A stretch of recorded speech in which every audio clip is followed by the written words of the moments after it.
नमस्कार दोस्तों, हमारे YouTube चैनल पर आपका फिर से स्वागत है जिसका नाम है टीचिंग मेथड्स। दोस्तों, आज हम देखेंगे पर्यावरण अध्ययन के अति महत्वपूर्ण 15 प्रश्न। ठीक है। अब पर्यावरण अध्ययन के लिए जिसमें देखिए रीट के लेवल 1 और लेवल दोनों के लिए है, इसके साथ ही सीटेट है, यूपीटेट है, यानी कि ऑल टेट एग्जाम के लिए जो पर्यावरण अध्ययन आता है उसके वस्तुनिष्ठ अति महत्वपूर्ण 15 प्रश्न देखेंगे जो कि एग्जाम की दृष्टि से वेरी इंपॉर्टेंट क्वेश्चन है मित्रों। चलते हैं पहले प्रश्न पे। पहला प्रश्न क्या है देखिए कि वायुमंडल के ओजोन परत सरण से क्या हानि होगी। जो वायुमंडल में जो ओजोन परत है, देखिए अगर पूछे कि ओजोन परत वायुमंडल के किस मंडल या किस परत में पाए जाते हैं तो आपको पता है जो समताप मंडल है मित्रों, वहाँ पे ओजोन परत पाई जाती है। ठीक है। ओजोन परत यानी कि O3 ये होती है ओजोन गैस। इसका निर्माण किससे हुआ अगर पूछे तो O2+O से, यानी कि ऑक्सीजन से इसका मुख्य निर्माण हुआ मित्रों। ओजोन परत सरण है ना, और ओजोन परत सरण है, इसका मतलब ये सरण हो रहा है तो इससे क्या हानि होगी पृथ्वी पर। क्या पृथ्वी की सतह का औसत तापमान धीरे धीरे बढ़ेगा? नहीं, वो ग्लोबल वार्मिंग कहलाएगा जब तापमान बढ़ेगा। तो वायुमंडल में ऑक्सीजन की मात्रा कम हो जाएगी, ऑक्सीजन की मात्रा कम हो जाएगी, ये भी नहीं होगा। ध्रुवीय बर्फ भंडार के पिघलने से समुद्र तल ऊपर उठ जाएगा, तो ये भी ऑप्शन गलत है मित्रों। जब वायुमंडल से ओजोन परत का सरण हो रहा है ना, तो उससे क्या होगा, जो पराबैंगनी किरणें हैं उनकी बढ़ी हुई मात्रा पृथ्वी की सतह पर पहुंचेगी, यानी कि जो ओजोन परत से पराबैंगनी किरणें हैं वो धरती पे ज़्यादा पहुंचेगी। उससे फिर मनुष्य में कौन सा रोग होगा? जो त्वचा संबंधी रोग है मित्रों, है ना, त्वचा कैंसर है त्वचा का, है ना, वो रोग ज़्यादा बढ़ेगा धरती पर, है ना, मनुष्यों में। तो ये ओजोन परत सरण का क्या है मित्रों, नुकसान है कि पराबैंगनी किरणें उससे पृथ्वी की सतह पर ज़्यादा मात्रा में पहुंचेगी। विकल्प 3 सही हो जाता है मित्रों प्रश्न संख्या 1 में। चलिए प्रश्न संख्या 2 देखते हैं मित्रों। प्रश्न संख्या 2 देखिए, 86वें संविधान संशोधन अधिनियम द्वारा भारतीय संविधान में कौन सा अनुच्छेद जोड़ा गया? अच्छा प्रश्न है। 86वां संविधान संशोधन अधिनियम, इसके द्वारा जो भारतीय संविधान है उसमें कौन सा अनुच्छेद जोड़ा गया है, ये प्रश्न मित्रों पूछा गया। ठीक है। क्या अनुच्छेद 25 जोड़ा गया है? क्या अनुच्छेद 21A जोड़ा गया है? अनुच्छेद 45 या फिर अनुच्छेद 21A और अनुच्छेद 51A दोनों जोड़े गए? तो देखिए मित्रों, अनुच्छेद 25 और अनुच्छेद 45 इनका संबंध 86वें संविधान संशोधन से संबंधित नहीं है, है ना। अनुच्छेद 21A का संबंध है, लेकिन केवल अनुच्छेद 21A आएगा या फिर अनुच्छेद 21A और अनुच्छेद 51A दोनों आएंगे। तो मित्रों आपको बता दूं, अनुच्छेद 21A और अनुच्छेद 51A दोनों जोड़े गए 86वें संविधान संशोधन अधिनियम के द्वारा। और ये घटना कब हुई, कहने का मतलब 86वें जो संविधान संशोधन है वो 2002 से संबंधित है, यानी दिसंबर 2002 में संसद ने इसको पारित किया था। मतलब ये पारित किया था। जो अपने देश में जो निशुल्क व अनिवार्य प्राथमिक शिक्षा की जो अधिसूचना आई है ना, तो उसके तहत ये अनुच्छेद 21 और अनुच्छेद 51A दोनों अपने संविधान में अनुच्छेद जोड़े गए, है ना, कि 6 से जो 14 आयु वर्ग के जो बालक हैं उनको निःशुल्क व अनिवार्य प्राथमिक शिक्षा उपलब्ध करवानी। ठीक है। तो इसमें अनुच्छेद 21 से अनुच्छेद 51 दो अनुच्छेद जोड़े गए, सरकार ने 2 जोड़े। तो अनुच्छेद जो 51A है मित्रों, उसका संबंध ये है कि 6 से 14 वर्ष के जो बालक हैं उनको निःशुल्क व अनिवार्य शिक्षा दी जाए। और अनुच्छेद 51A, तो इसका मतलब क्या है अनुच्छेद 51A का, कि माता पिता का यह कर्तव्य होगा, है ना, किसका? माता पिता का यह कर्तव्य होगा कि वे अपने प्रत्येक बच्चे को 6 से जो 14 वर्ष का बालक है उसको निःशुल्क व अनिवार्य शिक्षा दिलाए, है ना। और विश्व का 135वां देश था भारत, जिसने शिक्षा को मौलिक अधिकार घोषित किया। अच्छा प्रश्न है मित्रों। प्रश्न संख्या 2 में विकल्प 4 सही हो जाता है। चलिए प्रश्न संख्या 3 देखते हैं मित्रों। आपके मोहल्ले में किसी बालक का शरीर बेडौल हो, किसी बालक का क्या हो, शरीर बेडौल हो और हाथ पैर कैसे हो, टेढ़े मेढ़े हो, तो उस बालक में कौन सा रोग होने की संभावना है? अच्छा प्रश्न है। क्वासियरकोर रोग, रक्ताल्पता, रतौंधी या स्कर्वी? अच्छा प्रश्न है मित्रों। यहाँ पे पूछा गया है कि आपके मोहल्ले में कोई बालक है, उसका शरीर, किसी बालक का शरीर बेडौल हो, हाथ पैर उसके टेढ़े मेढ़े हो, तो उस बालक में देखिए मेन चीज़ ये भी फोकस करने की कि बालक में रोग आया है ना, बालक में विशिष्ट। तो क्वासियरकर रोग, रक्ताल्पा, रतौंधी या स्कर्वी? मित्रों स्कर्वी विटामिन सी की कमी से कारण होता है, मसूड़ों में सूजन, मसूड़ों में दर्द वगैरह होता है, तो ये नहीं होगा। रतौंधी विटामिन ए से होता है, ठीक है, तो ये भी नहीं होगा यहाँ पे। रक्ताल्पता यानी रक्त की अल्पता, खून की कमी, ये होता है मित्रों हीमोग्लोबिन की कमी से। ठीक है, हीमोग्लोबिन की कमी से होता तो ये भी नहीं होगा।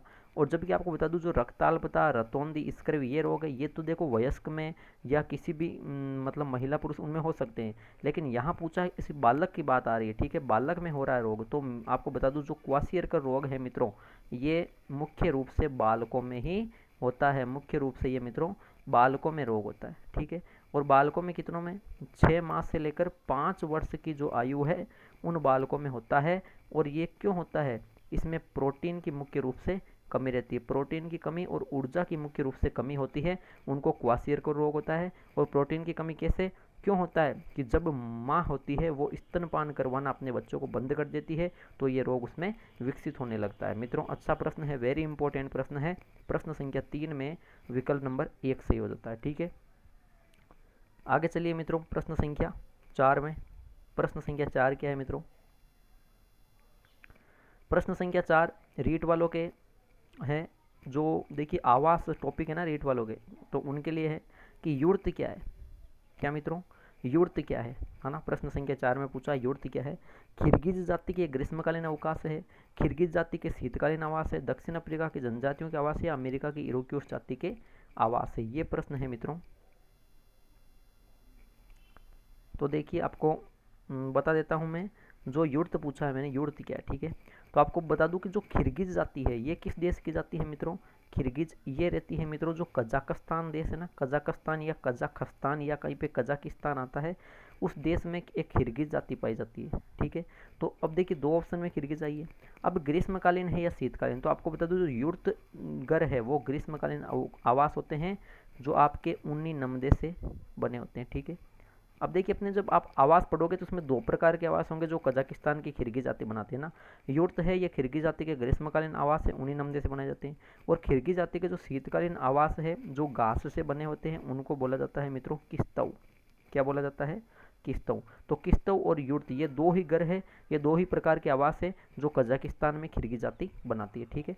दक्षिण अफ्रीका की जनजाति जैसे जुल्लू जनजाति है, बंटू जनजाति है ना, ये जो घर बनाती है, आवास बनाती है, उनको मित्रों कराल बोलते हैं। क्या बोलते हैं, कराल, है ना। बंटू, जुल्लू ऐसी जनजाति अफ्रीका में पाई जाती है। अमेरिका की इरोक्यूस जाति के आवास की बात करूँ तो वो बनाती है मित्रों लॉन्ग हाउस। क्या बनाती है, लॉन्ग हाउस। बड़े प्रकार के, ये बड़े आकार के घर होते हैं, ये अमेरिका की इरोक्यूस जाति द्वारा निर्मित है। मित्रों जो प्रश्न संख्या 4 है वहाँ पे विकल्प नंबर 1 सही हो जाएगा। आगे चलिए प्रश्न संख्या 5 में। ये प्रश्न REET, CTET, UPTET all exam के लिए महत्वपूर्ण है। मानव निर्मित पारिस्थितिकी तंत्र है, पहले एग्जाम में पूछा भी गया है, ये सीटेट में आ चुका है लगभग 2 बार मित्रों, ठीक है। मानव निर्मित पारिस्थितिकी तंत्र कौन सा है, वन पारितंत्र, फसल पारितंत्र, घास स्थल पारितंत्र या लवणीय जल। आपको पता है जो वन है वो मानव निर्मित नहीं है मित्रों, वो क्या है, कृत्रिम है, अपने आप बने होते हैं, ठीक है। आपको बता दूं सीधी सी बात है कि मानव निर्मित कौन सी है, मानव फसल को कौन उगाता है, मनुष्य उगाता है। तो जो फसल पारितंत्र होगा वो मानव निर्मित पारिस्थितिकी तंत्र कहलाएगा। बाकी मैं वन पारितंत्र की बात करूं या घास स्थल की बात करूं या फिर अलवणीय जल पारितंत्र यानी अलवणीय जल जो खारा जल है जैसे समुद्र वगैरह, झीलें वगैरह, उनका निर्माण, ये कौन है, ये मित्रों कृत्रिम पारिस्थितिकी तंत्र के उदाहरण है, ठीक है। ये कृत्रिम के अंतर्गत आते हैं, न कि मानव निर्मित पारिस्थितिकी तंत्र के अंतर्गत। अच्छा प्रश्न है, प्रश्न संख्या 5 में विकल्प 2 सही हो जाएगा। आगे चलिए प्रश्न संख्या 6 में मित्रों, प्रश्न संख्या 6, देश में किस राज्य को विशेषतः मधुमक्खी पालन के लिए जाना जाता है। मुख्य रूप से मधुमक्खी पालन के लिए देश में किस राज्य को जाना जाता है, अपने भारत में कौन सा राज्य है जो मधुमक्खी पालन के लिए अग्रणी राज्य है, मध्य प्रदेश, तमिलनाडु, उत्तराखंड या राजस्थान। तो मित्रों बता दूं विकल्प 3 सही हो जाएगा, यानी कि जो उत्तराखंड राज्य है, मुख्य रूप से जो उत्तराखंड है वहाँ पे मधुमक्खी पालन का कार्य ज़्यादा किया जाता है ना। उत्तराखंड के बाद बात करूँ तो मित्रों आ जाएगा आपके हिमाचल प्रदेश। और हिमाचल में कहाँ, हिमाचल में जो शिमला है, हिमाचल की राजधानी शिमला, वहाँ पे मुख्य रूप से उत्तराखंड के बाद मधुमक्खी पालन का कार्य होता है। बात करें मित्रों रीट वाले, अपने राजस्थान में मधुमक्खी पालन का कार्य कहाँ होता है, तो अपने जो पूर्वी क्षेत्र है जैसे कि भरतपुर, अलवर, धौलपुर, इनमें मधुमक्खी पालन का अपने कार्य किया जाता है मित्रों। अच्छा प्रश्न है, प्रश्न संख्या 6 में विकल्प 3 सही उत्तर होगा। आगे चलिए प्रश्न संख्या 7 देखते हैं क्या कहता है। प्रश्न संख्या 7 मित्रों कि विटामिन ई मुख्य रूप से किसके लिए महत्वपूर्ण है? विटामिन जो ई है मित्रों, है ना, विटामिन ई है मुख्य रूप से किसके लिए महत्वपूर्ण है? दांतों के विकास के लिए, कार्बोहाइड्रेट उपपाचन में, लिंग अस्थियों की सामान्य क्रिया में, या उपकला एपिथीलियम में बोलते हैं जिसको, ऊतकों के सामान्य स्वास्थ्य के लिए। तो आपको मैं बता दूं, आज का आपका प्रश्न रहने वाला है, आपको जो कमेंट बॉक्स में क्या कमेंट करना है, एक तो कितने प्रश्न सही हो रहे हैं वो करना है ताकि आपको अपनी तैयारी का आभास हो, और दूसरी चीज़ ये है कि जो विटामिन ई है उसका जो वैज्ञानिक नाम क्या है, विटामिन ई क्या जो मित्रों वैज्ञानिक नाम क्या है, ये आप आज कमेंट बॉक्स में टाइप करोगे, ठीक है। चलिए इस प्रश्न की बात करते हैं, विटामिन ई मुख्य रूप से किसके लिए महत्वपूर्ण है? आपको पता है जो विटामिन ई है उसकी जो कमी हो जाती है तो पुरुषों में जो बंध्यता होता है वो होता है बंध्यता रोग, पुरुषों में भी होता है, और महिलाओं में उससे प्रजनन क्षमता में कमी आती है। कहने का मतलब पुरुष और महिला दोनों में जो लिंग, ये अस्थियां हैं मित्रों, ठीक है, पुरुष और महिला दोनों में जो लिंग अस्थियों की सामान्य क्रिया है उसके लिए विटामिन ई महत्वपूर्ण हो जाता है। अच्छा प्रश्न है मित्रों, विकल्प 3 सही हो जाता है। प्रश्न संख्या 7 में देखते हैं आगे, प्रश्न संख्या 8। अच्छा प्रश्न है मित्रों, प्रश्न संख्या 8। चलिए प्रश्न संख्या 8 है, टोपोग्राफी क्या है? टोपोग्राफी क्या है? ऐसे प्रश्न ही आने वाले हैं एग्जाम में। पहला है विकल्प, जब कटाई छटाई पौधों में एक निश्चित आकृति प्रदान करने के उद्देश्य से की जाती है, और यही विकल्प इसका सही उत्तर हो जाएगा। कहने का मतलब देखिए, आपको पता है, आपने देखा भी है, ये तो अनुभूत किया, ये तो प्रत्यक्ष अवलोकन के उदाहरण है ना, प्रत्यक्ष विधि के उदाहरण। जब आपने देखा है पौधे होते हैं, है ना, तो पौधे आपने देखे, पौधों की जो कटाई छटाई समय समय पर की जाती है तो क्या वो बिना आकृति के प्रदान कर दी जाती है? नहीं मित्रों, देखिए जो पौधों की कटाई छटाई हर कोई नहीं कर सकता, ठीक है, ऐसा नहीं कि उसको कहीं से भी काट सकते, नहीं, उसकी जो कटाई छटाई है वो एक निश्चित आकृति प्रदान करने के उद्देश्य से की जाती है, और इसी को मित्रों टोपोग्राफी कहते हैं। इसी को हम क्या कहेंगे? टोपोग्राफी कहेंगे, यानी कि पौधों को निश्चित आकृति प्रदान करना टोपोग्राफी कहलाएगा, ठीक है, ये सही उत्तर हो जाएगा इसका। विकल्प 2 की बात करूं तो लिखा है, अनावश्यक उगे हुए पत्तों, घास व शाखाओं को मुख्य तनों से हटाना, तो इसे बोलते हैं मित्रों डी शूटिंग। पूछ लिया जाए कि डी शूटिंग क्या है, तो ये भी याद रखना, है ना, पौधों से संबंधित है, रीट में टॉपिक आया हुआ है, अनावश्यक उगे हुए पत्तों, घास और शाखाओं को मुख्य तनों से हटाना, मुख्य तने से हटाना, ये डी शूटिंग की प्रक्रिया कहलाती है ना। तीसरा विकल्प, चौथे को तो छोड़ दो, इनमें से कोई नहीं। तीसरा विकल्प है, बीजों के उगने के साथ अवांछित हानिकारक पौधे उग जाना, तो ये कहलाता है मित्रों खरपतवार, ठीक है। जब बीज उगाए जाते हैं तो उसके साथ अवांछित यानी कि जो सही नहीं है, हानिकारक पौधे हैं वो उग जाते हैं, तो उनको फिर वो जो पौधे होते हैं उनको ही खरपतवार बोला जाता है, ठीक है। तो अच्छा प्रश्न है, वेरी इंपॉर्टेंट प्रश्न है मित्रों। प्रश्न संख्या 8 में विकल्प 1 सही उत्तर है। आगे चलते हैं प्रश्न संख्या 9 में। प्रश्न संख्या 9 देखिए, भारत में उपभोक्ता संरक्षण व्यवस्था है, उपभोक्ता जो संरक्षण व्यवस्था है देश में किस प्रकार की व्यवस्था है? एक स्तरीय, द्विस्तरीय, त्रिस्तरीय, चार स्तरीय। मित्रों आपको बता दूं मैं, जो त्रिस्तरीय है वो अपने भारत में उपभोक्ता संरक्षण व्यवस्था है। देखिए मित्रों, उपभोक्ता संरक्षण अधिनियम ये कहलाएगा 1986, लेकिन पूछे कि देश में लागू कब हुआ, तो 15 अप्रैल 1987 को ये लागू हुआ, याद रखना, ठीक है।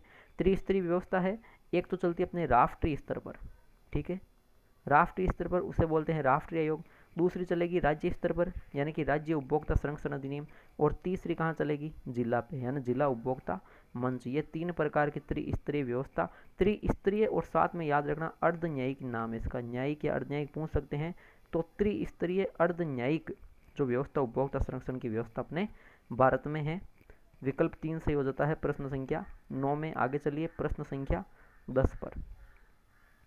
लीजिए ये प्रश्न आ चुका है, वेरी इंपॉर्टेंट प्रश्न मित्रों, 10वां, कि उपभोक्ता संरक्षण अधिनियम कब लागू हुआ?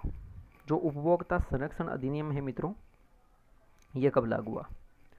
अब देखिए, मैंने अभी बताया पिछले प्रश्न में, उपभोक्ता संरक्षण अधिनियम आगे क्या कहलाएगा? 1986।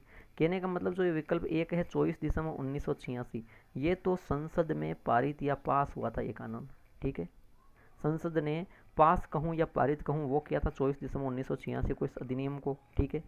बात करूँ 15 अप्रैल 1987 की, तो इस दिन ये क्या हुआ मित्रों? ये लागू हुआ था, इस दिन ये क्या हुआ था? 15 अप्रैल 1987 को लागू हुआ, ठीक है। इन विकल्पों को हटा दो। इसके अलावा और भी फैक्ट की बात करते हैं मित्रों।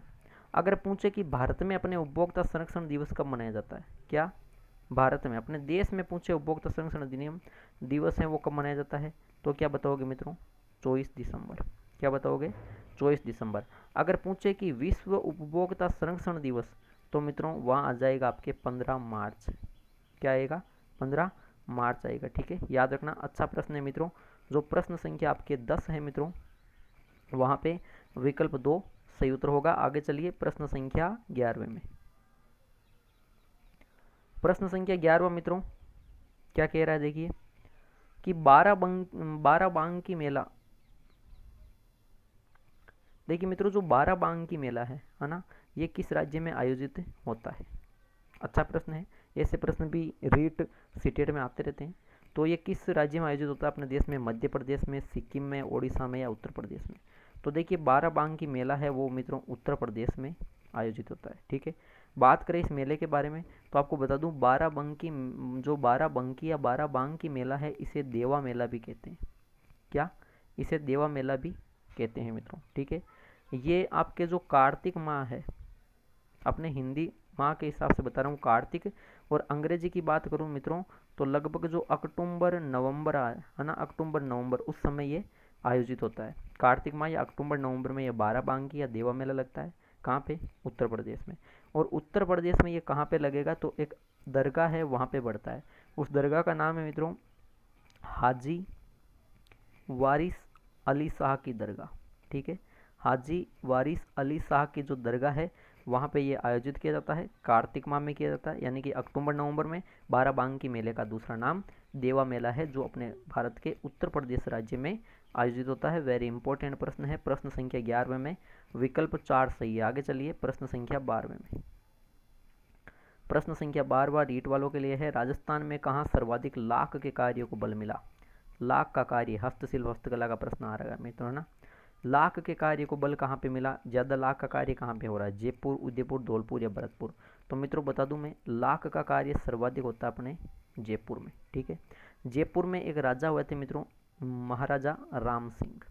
ठीक है, जयपुर में महाराजा जो राम सिंह हुए, उनका जब काल आया, उनका जब समय आया, शासन आया, तो उस समय लाख के कार्य को सर्वाधिक बल मिला था, है ना। तो लाख का कार्य अपने जयपुर में प्रसिद्ध है। एक चीज़ और है कि अगर पूछे कि लाख से बनी जो चूड़ियाँ हैं मित्रों, क्या? लाख से बनी जो चूड़ियाँ हैं वो क्या कहलाती है? तो लाख से बनी चूड़ियों को बोलते हैं मित्रों मोकड़ी। क्या बोलते हैं? मोकड़ी। ठीक है, ये भी वेरी इंपॉर्टेंट फैक्ट है, याद रखना।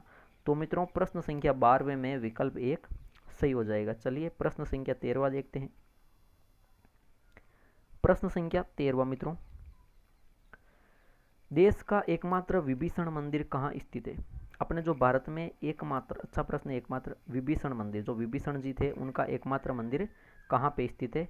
ये बात कही है मित्रों। अपने भारत में एकमात्र ही मंदिर है पूरे भारत में, वो विभीषण जी का मंदिर, वो कहाँ पे है? उत्तर प्रदेश में, राजस्थान में, महाराष्ट्र में या केरल में? तो आपको बता दूं मित्रों, विभीषण जी का एकमात्र मंदिर है अपने जो अपना राजस्थान राज्य है, उस राजस्थान में एक जिला है मित्रों कोटा। कौन सा? कोटा जिला। और कोटा में एक शहर है, अच्छा प्रसिद्ध शहर है मित्रों कैथून, है ना। कोटा जिला राजस्थान में आता है, जहाँ पे कैथून शहर है, वहाँ पे एकमात्र विभीषण जी का मंदिर है। इसी प्रकार आपको बता दूं मैं मित्रों कि एकमात्र लक्ष्मण जी का मंदिर पूछे, क्या? एकमात्र अपने लक्ष्मण जी का मंदिर पूछे तो वो कहाँ पे है? जो भरतपुर है मित्रों राजस्थान में। ठीक है, वहाँ पे भरतपुर में। ठीक है, अच्छा प्रश्न है मित्रों। प्रश्न संख्या जो 13वां है वहाँ पे विकल्प नंबर 2 सही हो जाएगा। आगे चलिए प्रश्न संख्या 14 पे चलते हैं। प्रश्न संख्या 14, सौंदर्य का देवता किस ग्रह को कहा जाता है? देखिए जो ग्रह है सौर मंडल से प्रश्न आया है।